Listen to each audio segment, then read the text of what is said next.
Are you becoming frustrated because you're not experiencing any relief from your pelvic floor physical therapy? Are you jumping from physical therapist to physical therapist, just hoping and wishing that this next one will be the difference for you? Are you becoming irritated or even enraged with the fact that you have to pay ungodly sums of money for pelvic floor physical therapy that either doesn't work or provides questionable benefits, all with little to no support in between sessions? Well, if so, then this video is for you. In this video, I'm going to share the 7 problems with pelvic floor physical therapy, along with why so many people struggle to get results from it. If you're a man or a woman suffering from chronic pelvic pain, pudendal neuralgia, non-bacterial prostatitis, or any of the mystery symptoms associated with CPPS, then this video is specifically for you. My name is Christian St. John. I spent nearly 3 years and over $50,000 recovering from chronic pelvic pain, so you don't have to. If you'd like to grab my free training on how I was able to recover from chronic pelvic pain,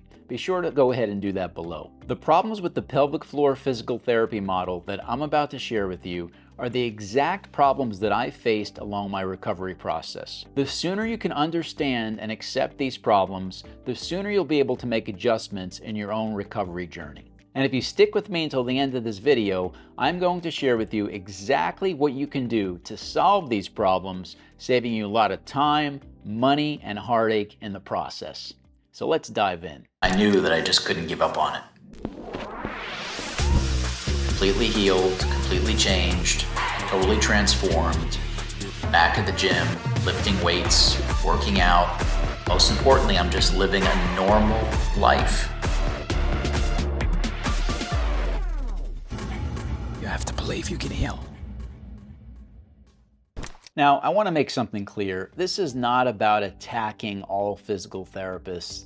I have the utmost respect for physical therapists. I happen to think they're some of the most wonderful people, and I've had great experiences with most physical therapists in my life. I've had many surgeries in my life, and physical therapists have been very instrumental in helping me to get back on my feet post-surgery. And I've also seen how compassionate and empathetic they can be for their patients. So I have a lot of respect for anybody that chooses to make physical therapy their profession. I think it takes a very special individual. With that said, this video is specifically about the 7 problems with the pelvic floor physical therapy model. These are 7 problems that I ran into personally, and I believe these are problems that are slowing you down from your healing. So let's jump in. Problem number 1. Most physical therapists are generalists. This means that they're trained in general physical therapy and they have a general knowledge of how to treat the entire body. They're not specializing in chronic pelvic pain. They might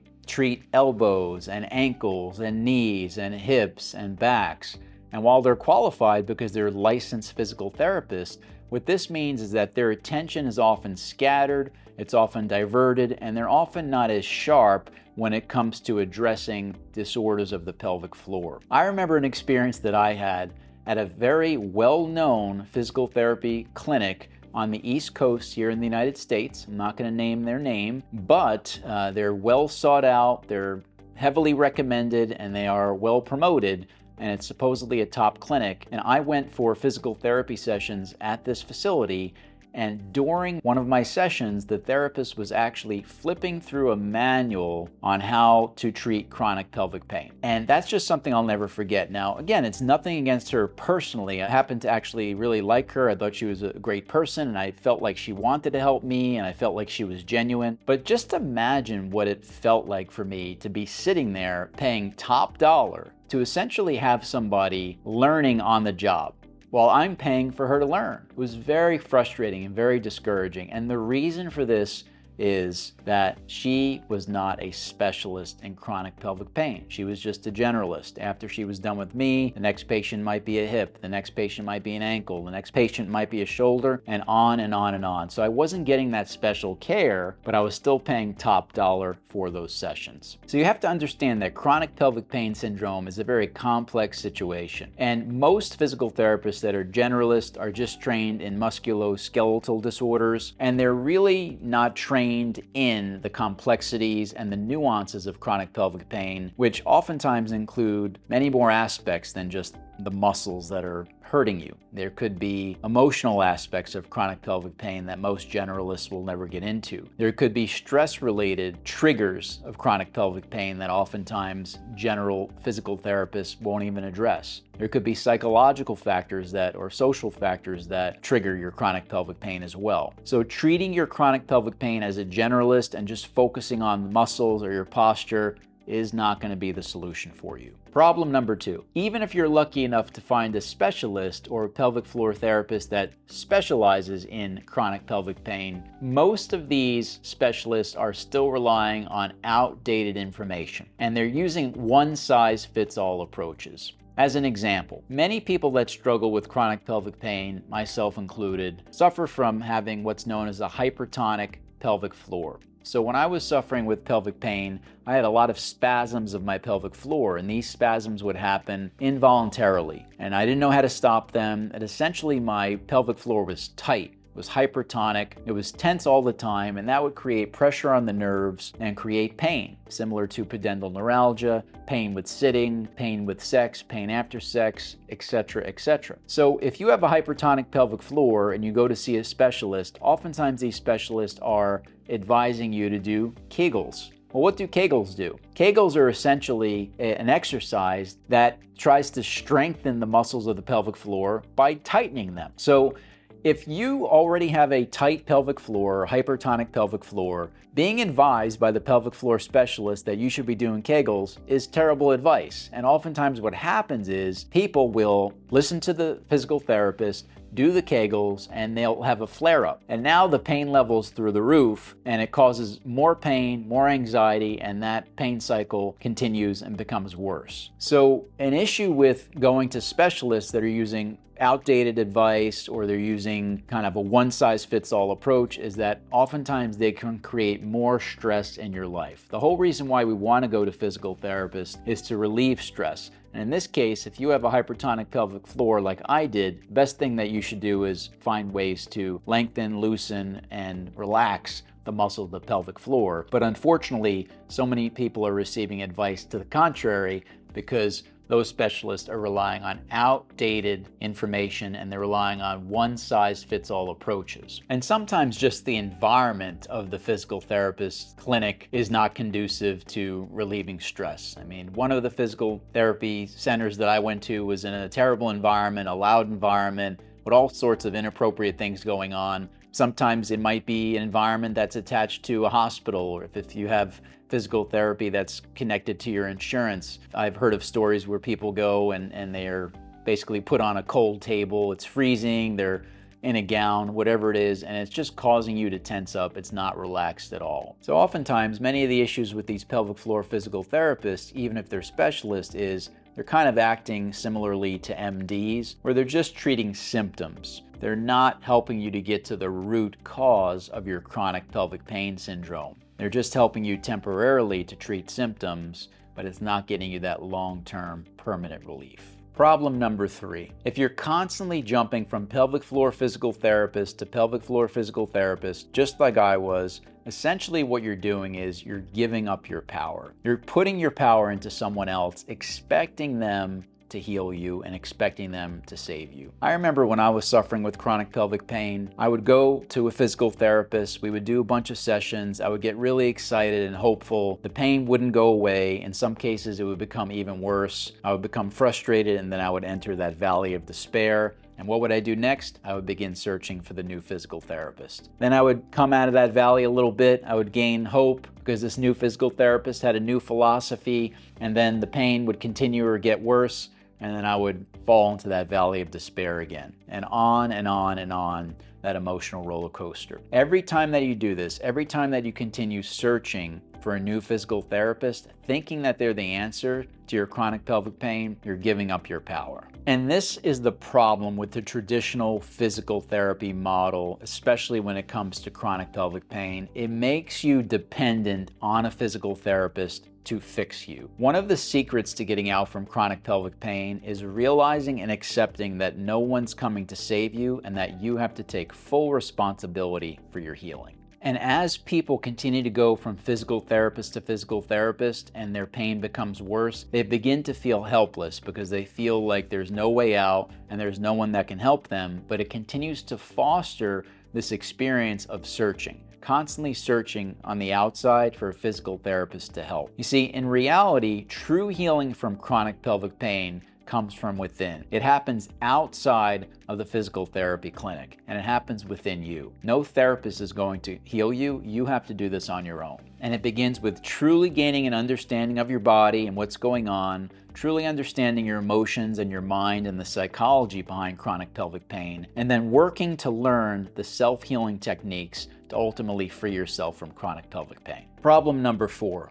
The pay-per-session physical therapy model limits your healing. I want you to think about this for a second. Imagine you're paying for pelvic floor physical therapy like I did. Maybe you're commuting to a session by car or train or bus. Perhaps you're in a lot of pain in a heightened state of anxiety already. And by the time you get to the physical therapist's office, you're pretty stressed out. Now you're paying good money to see a pelvic floor physical therapist for maybe a half an hour, 45 minutes, or an hour if you're lucky. They're gonna teach you some exercises, then they're gonna send you home, maybe with a worksheet or two for you to practice at home. So here is my experience. I would pay for that physical therapy session.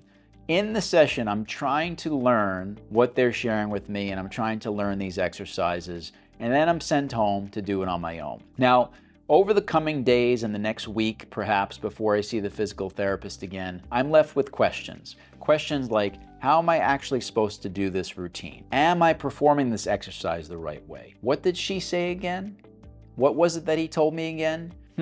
I don't actually recall what I'm supposed to be doing here. That does nothing but create more of a cycle of dependency. So now you go back for the next session 4 days later or a week or 2 weeks later, and you're doing the same thing over again. And you're asking them in that next session that you're paying for, am I doing this the right way? How am I supposed to be doing this? Perhaps they're showing it to you again. Maybe they're correcting you. If you're lucky, maybe you're learning some new routines so you can progress forward. But the problem is there's little to no support in between sessions, and this is creating a cycle of dependency. You see, you're never receiving enough consistent guidance to heal in between sessions. I remember one time I went to a physical therapist and they were serving multiple patients at once. So while they were instructing me on what to do, what exercises to do, they would actually go over to the side and help other patients and then come back to me 10 minutes or 15 minutes later. Why are they doing this? Because there's only so many hours in the day that they can work. That's the pay-per-session physical therapy model. So now their time is diverted, you're not getting 100% focus from them, and you're really not getting what you paid for. But they're creating additional hours since they can only work 8 hours in a day. Maybe if they can see 2 or 3 clients per hour, this is a way for them to increase their income. Again, it's a problem with the model, and it's a problem with the way the physical therapy is set up. So you have to be able to break out of that in order to truly heal. Problem number 5, even if you have the best physical therapists in the world, chances are they haven't been through chronic pelvic pain themselves. I remember going to various physical therapists on the East Coast and the West Coast in the United States and sharing with them all the symptoms that I had, the horrific pain with sitting, the burning pain inside my urethra, the electric shock pain, the knife pain inside my penis, and you just get these blank stares, or you get, oh, I feel for you, or kind of generic responses. And again, it's not that they're bad people. What else can they say? They haven't actually been in my shoes. They haven't really experienced chronic pelvic pain. So what I found is that oftentimes it lends itself to you just receiving surface level advice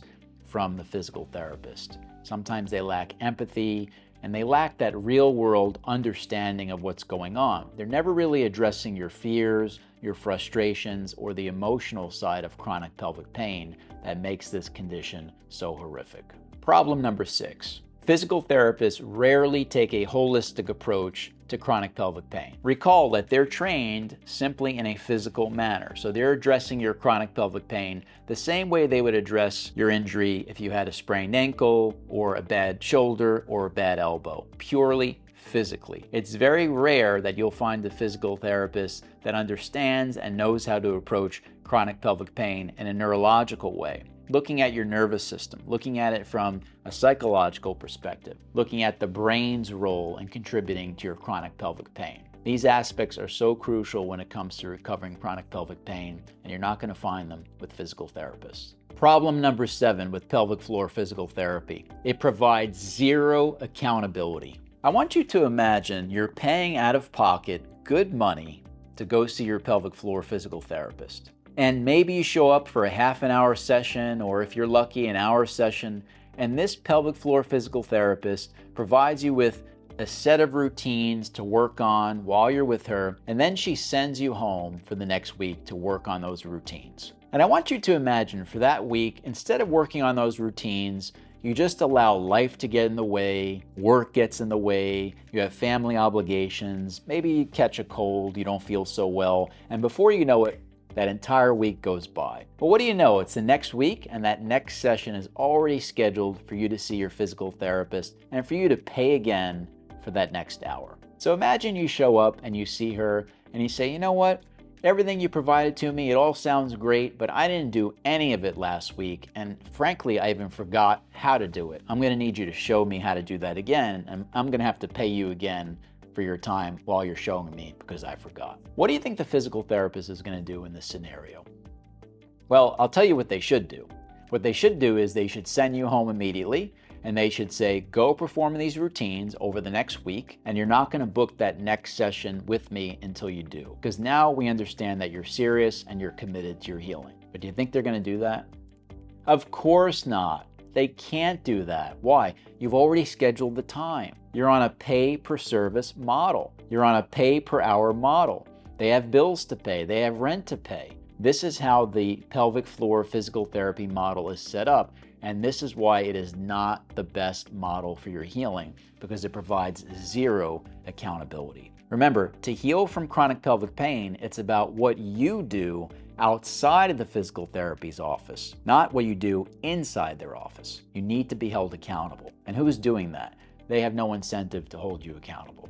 So now that you've learned some of the problems with the traditional pelvic floor physical therapy, let's get into some solutions and what you can actually do to move your healing forward. Take ownership of your physical therapy system. You can learn as much as you want from the pelvic floor physical therapist, but ultimately it's up to you to take ownership of the routines and to practice your own physical therapy system at home. Remember, healing is not about what you do in the clinic with the physical therapist. It's about the work you do outside of the clinic. And it's about you being consistent to move yourself forward in your healing journey. Don't be afraid to cut bait. By that, I mean, if you've done 2 or 3 or 4 physical therapy sessions, and if you've truly been dedicated to practicing those sessions at home, and you don't feel any relief and you're not getting better, don't be afraid to move on from that physical therapist. This could be a signal that this particular approach is not the best approach for you. Oftentimes we fall into the fallacy that we have to go to physical therapy for months or even years to get relief or results for chronic pelvic pain. This just isn't the case. If it's not working for you after a few sessions and after all of your practice at home, move on to something that works better for you. Find or create a physical therapy system that works for you. In my case, I spent thousands of dollars and months going all over the US working with physical therapists, just spinning my wheels and not getting anywhere, until I finally found a physical therapy system that works for me. It's a very unique power stretching system that focuses on stripping muscle tension from the body. In fact, this was the only type of pelvic floor physical therapy that gave me relief, and it's the only physical therapy that I still recommend today. Get some coaching from someone who's actually overcome chronic pelvic pain. Remember, coaches are able to help you see some things outside the box. They're able to take a different perspective because they've actually been there in pelvic pain and they've been able to get to the other side. And if you're constantly bouncing from physical therapist to physical therapist, a good coach that's actually been through pelvic pain and has overcome it can help you to really try to figure out if what you're doing is the right approach. Install some accountability around your physical therapy practice. I recommend setting up an accountability partner. This can be a friend, a family member, a loved one, but the best accountability partner is a coach, someone that's been through chronic pelvic pain. Remember, a physical therapist is going to show you the stuff, but a good coach is going to make sure that you're actually doing the stuff. And if you're not doing what you're supposed to do to get yourself out of chronic pelvic pain, a good coach is going to be able to work with you to help you uncover why it is that you're not actually doing the work. A good coach should be there to help you course correct and make sure that you get back on track, moving you ultimately towards your healing. And this is exactly what we do at Pelvic Heal. We work with busy professionals, both men and women, and we help them to reclaim their lives in months instead of years. And one of the main ways that we do this is by installing accountability and making sure that they're implementing everything they need to do in order to free themselves from chronic pelvic pain. And finally, it's important that you take a holistic approach to approaching your chronic pelvic pain. Physical therapy, while important, is not the end-all be-all and is not the full solution to your healing. It's a great tool, but it's just a piece of the puzzle. It's not the full puzzle. Chronic pelvic pain needs to be addressed from a unique biopsychosocial model in order for you to get the best results. Well, I hope this video was helpful for you. And let me know if you want me to share the unique power stretching routines that were so helpful in my recovery from chronic pelvic pain. And if you'd like to learn more about my story and exactly how I was able to heal from chronic pelvic pain, be sure to go ahead and click on the video that's appearing on your screen right here.